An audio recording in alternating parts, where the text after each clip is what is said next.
தமிழ்நாடு நுகர்பொருள் வாணிப கழகம் நெல் கொள்முதல் ஊக்கத்தொகை விவசாயிகளிடமிருந்து நேரடியாக கொள்முதல் செய்யப்படும் நெல்லிற்கு தமிழ்நாடு அரசால் சன்ன ரகத்திற்கு மெட்ரிக் டன் ஒன்றுக்கு 1560 ரூபாயும், பொது ரகத்திற்கு மெட்ரிக் டன் ஒன்றுக்கு 1310 ரூபாயும் ஊக்கத்தொகை வழங்கப்படுகிறது. நடப்பு கொள்முதல் பருவம் KMS 2025-2026 தமிழ்நாடு நுகர்பொருள் வாணிப கழகத்தால் 29/7/2026 வரை 6,14,580 விவசாயிகளிடமிருந்து நேரடி கொள்முதல் நிலையங்கள் மூலமாக மொத்தம் 62,72,720 மெட்ரிக் டன் நெல் கொள்முதல் செய்யப்பட்டுள்ளது. இதுவரை மொத்தம் 917 கோடி ரூபாய் ஊக்கத்தொகை நேரடியாக விவசாயிகளின் வங்கி கணக்கில் வரவு வைக்கப்பட்டுள்ளது. நீர்வளத்துறை பாசனம் மற்றும் குடிநீர் தேவைகளுக்கு இன்றியமையாத ஆதாரமான மழைநீரை அணைக்கட்டுகள் மற்றும் ஏரிகள் சேமித்து வைத்து திறம்பட பகிர்ந்தளிப்பது நீர்வளத்துறையின் முக்கியமான குறிக்கோளாகும். அணைகளில் இருந்து பாசனத்திற்கு திறந்துவிடப்படும் நீர் தங்கு தடையின்றி கடைமடை பகுதி வரை விரைந்து செல்ல ஏதுவாக 2026-27 ஆண்டில் உறுப்பினர்கள் அங்கே உட்கார்ந்து பேசுவது எனக்கு நல்லா கேட்குது. ரகசியமாக இருந்து மெதுவாக மற்றவர்கள் கேட்காமல் அமைதியாக உங்களுக்குள்ளே பேசலாம். பேசுவதை தவிர்ப்பது நல்லது. ஏன்னா நீங்கள் பேசுகிறது எனக்கே எல்லாமே கேட்குதுங்க. அவருடைய பேச்சுக்கு அது இடையூறாக இருக்கிற அறிக்கைக்கு நீங்கள் தொடரலாம். மாண்பு அமைச்சர் தொடரலாம்.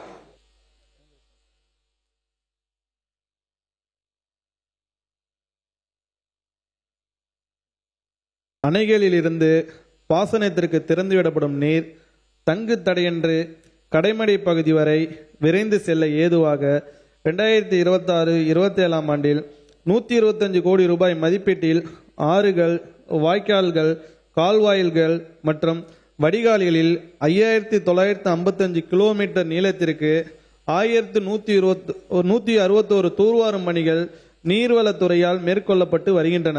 இதனால் மாநிலத்தின் நெல் மற்றும் இதர பயிர் வகைகளின் சாகுபடி பரப்பு மற்றும் உற்பத்திக்கான இலக்குகளை அடைவதோடு விவசாயிகளின் வருமானத்தையும் அதிகரிக்க இயலும். கால்நடை பராமரிப்பு. மாண்புமிகு பேரவைத் தலைவர் அவர்களே, உணவு பாதுகாப்பு, ஊட்டச்சத்து பாதுகாப்பு, நிலையான வாழ்வாதாரம் ஆகியவற்றில் முக்கிய பங்களிப்பை அளித்து கிராமப்புற பொருளாதாரத்தின் சிறப்பு அங்கமாக குறிப்பாக பெண்களின் முன்னேற்றத்தினை உறுதி செய்வதில் கால்நடை பராமரிப்புத்துறை முக்கிய பங்காற்றுகிறது. எருமை இனப்பெருக்க திறனை மேம்படுத்துதல். 1000 எருமை கிடரி கன்றுகளுக்கும் சினையாக உள்ள 1000 எருமைகளுக்கும் ஊட்டச்சத்து ஆதரவு வழங்க மொத்தம் 2,04,00,000 ரூபாய் ஒதுக்கீடு செய்யப்படும். தமிழ்நாட்டின் பாரம்பரிய கால்நடைகளின் மறுமலர்ச்சி. தமிழ்நாட்டில் 1,52,000 காங்கேயம், 14,000 புலிக்குளம், 42,000 கும்பலச்சேரி, 55,000 பர்கூர், 20,000 தோடா எருமைகள் என பாரம்பரிய கால்நடை இணையங்கள் தனிநபர்களின் உள்ளன. அவற்றில் மகளிர் சுய உதவி குழுக்களுக்கு சொந்தமான 5,000 உள்நாட்டு கால்நடைகளுக்கு தலா 5,000 ரூபாய் வீதம் கால்நடை பராமரிப்பு உதவித்தொகை வழங்கப்படும். இத்திட்டத்திற்கென 2,50,00,000 ரூபாய் ஒதுக்கீடு செய்யப்படும். மேலும் மகளிர் சுய உதவி குழுக்கள் தங்களது கால்நடை சார்ந்த தயாரிப்புகளை விவசாயிகளுக்கு நியாயமான விலையில் விற்பனை செய்ய ஏதுவாக தமிழ்நாடு ஊரக வாழ்வாதார இயக்கம் போன்ற அரசு முகமைகளுடன் உரிய ஒருங்கிணைப்பு நடவடிக்கைகள் மேற்கொள்ளப்படும். பால்வளம். தமிழ்நாட்டில் நாள் ஒன்றுக்கு சுமார் 3 கோடி லிட்டர் பால் உற்பத்தி செய்யப்படுவதன் மூலம் இந்தியாவின் மொத்த பால் உற்பத்தியில் சுமார் 4.7% பங்களிப்பை வழங்குகிறது.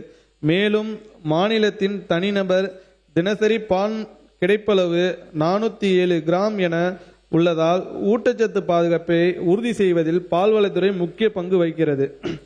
500 நடுத்தர அளவிலான பால் பண்ணைகள் அமைத்தல்.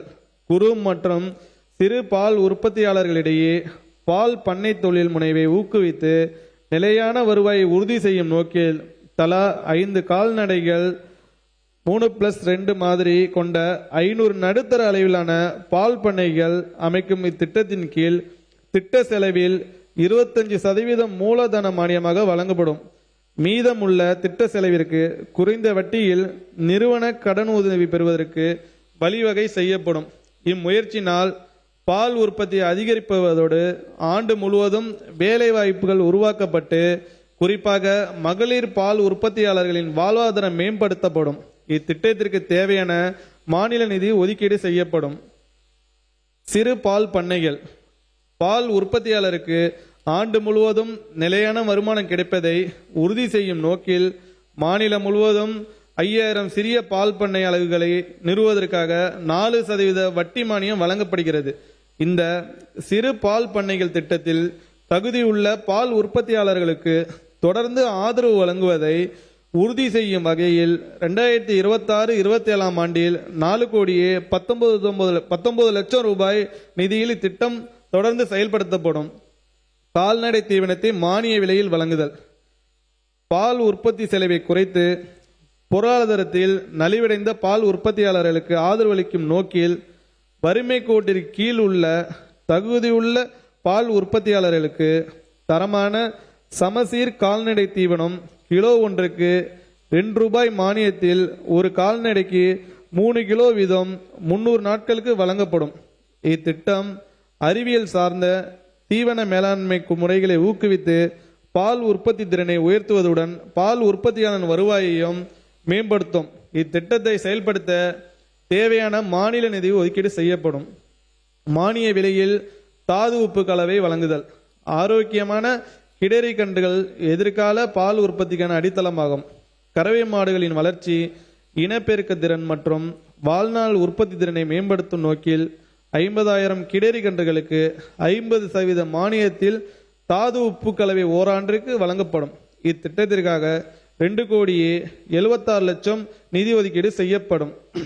மீன் வளம் மற்றும் மீனவர் நலம் தமிழ்நாட்டின் கிராமப்புறம் பொருளாதாரத்தில் உள்நாட்டு மீன்வளம் மற்றும் மீன் வளர்ப்பு முக்கியமான தூண்களாக உருவெடுத்துள்ளன. இத்துறை உள்நாட்டு மீனவர்களின் வாழ்வாதார மேம்பாட்டிற்கும் உணவு மற்றும் ஊட்டச்சத்து பாதுகாப்புக்கும் வேலைவாய்ப்பினை உறுதி செய்வதிலும் முக்கிய பங்காற்றுகிறது.